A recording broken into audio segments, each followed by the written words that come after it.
Hey y'all, it's your favorite nigga reader back with another story time. Don't forget to like, comment, subscribe, so catch these buttons, turn on my post notifications that way you can know about every time there's a video post. Child other than my phone, please that's me to start the story. Speaking of stories, going to get the story time. Grab your tea, it's right behind. Grab your snacks, grab a seat, and let's get into all of that.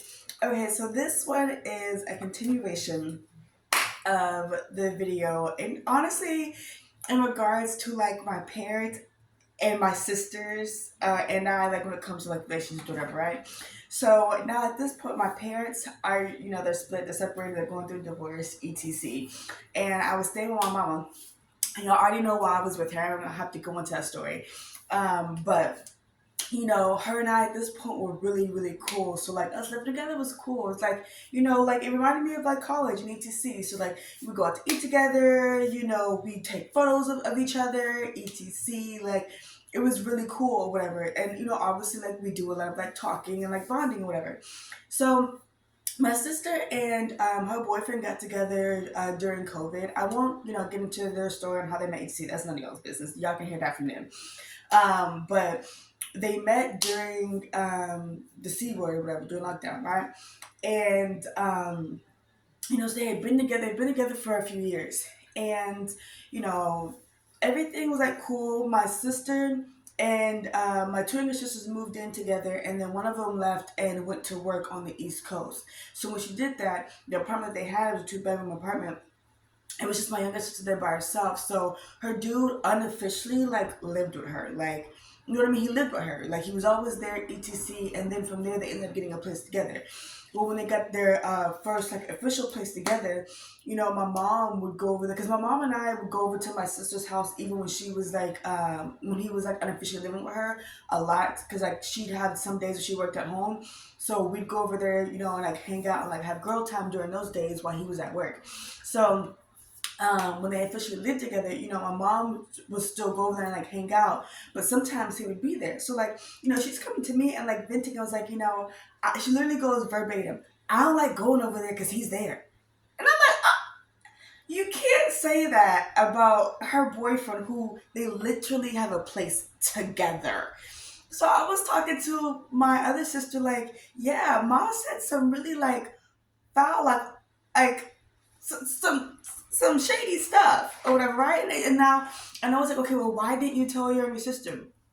I didn't want to tell her because I didn't want, at this point, her and I were like already like somewhat having issues with ETC, especially when we got into it publicly, and I had sex with stuff. She's already feeling like I have a thing against her and like or whatever, right?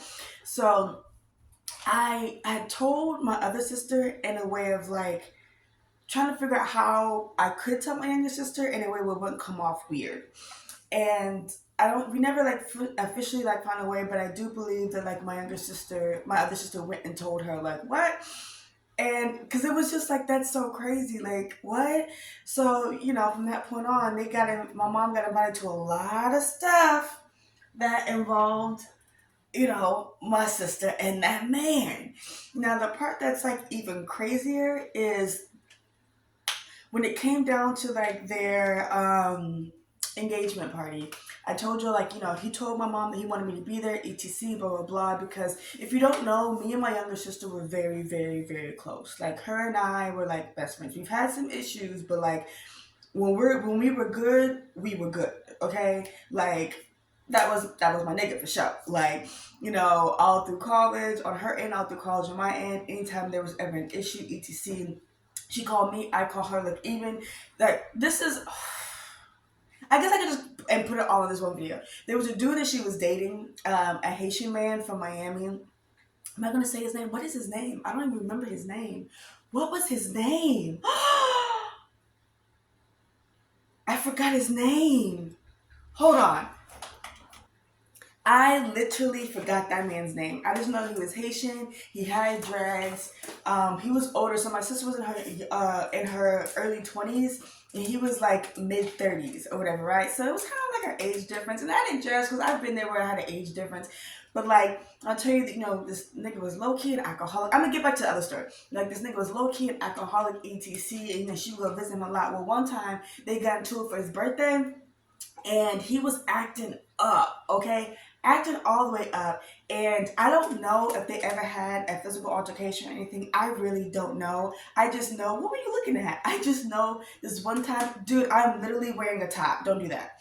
I just know that one time in specific, they get into it where, she's at his place, and she had called me and put the phone down so I could hear the conversation. So that way, if anything got really, really, really, really crunk, I would hear it, and she knew I would do something about it. So yeah. Anyway, that was a dude that she had dated right before her husband. So, despite our issues, she bossed up on that nigga because he was foul. He was foul because they had got into it one time, and he literally left. Like, he grabbed an Uber and left. And the manner he left was so cowardly. So I was like, trying to talk to him, this and that, blah, blah, blah. I literally had both of them in the backyard, like sitting down to try to like mediate a conversation. He was just chopped. Like, ugh. So in that sense, kudos to you, bitch. Now back to the story. So, I do think, back on, my sister is very clever with her pettiness. I think that it's funny that, am I gonna,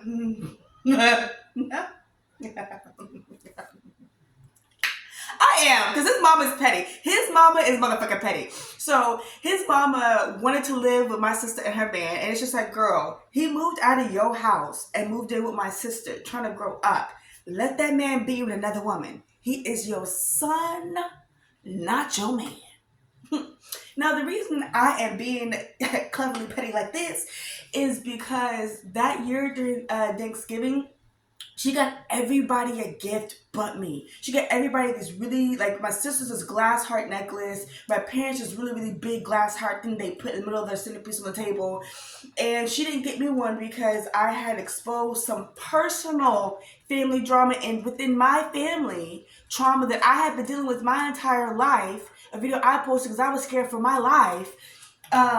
She, I guess, didn't like the ETC, so she was trying to be funny and got everybody a gift but me. And it's just like, girl, you don't even know the drama or the tea, okay? But you sitting here trying to be petty and get everybody a gift but me. One. So then there's that, okay? So I personally think how everything, played out in that manner was epic because, it's just him and my sister at their home. They have a nice home. It's just him and my sister at their home, okay? And it's both their way to like to both of their parents. And because here's the thing, his mama felt some type of way when my sister went and met his dad. Now his mama and her dad don't get along, so when she went and met his dad, his mama had an issue with it and was low-key trying to be funny towards my sister. And it's like, pretty much like, I'm not involved in y'all's beef and drama. Really, what it should have been done with my family. Like, girl, you not involved in our drama. So, like, stay out of it. Like, even that year, he knew everything that was going on, and he still got me a Christmas gift. Which is why, despite all the issues I got with my personal family, you ain't gonna hear me talk shit publicly about that man. Me and my sister got into it, and I said some dumb shit because she said some dumb shit. Okay? But I actually think he's a really good nigga. Really good man. Okay? I say nigga interchangeably when I say bitch. It's no disrespect. I really do think he's a really good man. And I'm happy that my sister found her a good man, especially with the drama and trauma that we grew up with. I ain't got no beef with that man. Whatever issues I got with my family's issues I got with my family, I got no issues with that man. So I really wish that his mama would have stayed out of it. Okay? One, it's like, and then two, yeah, like, my mama was so weird and foul for saying that. And now it's just like, and then now you are, everywhere you go now, he gonna be there. Because that's her husband now. I hope y'all enjoyed this story time. If you didn't finish your snacks, go ahead and finish them, child. I will see y'all in the next one. And it's just like,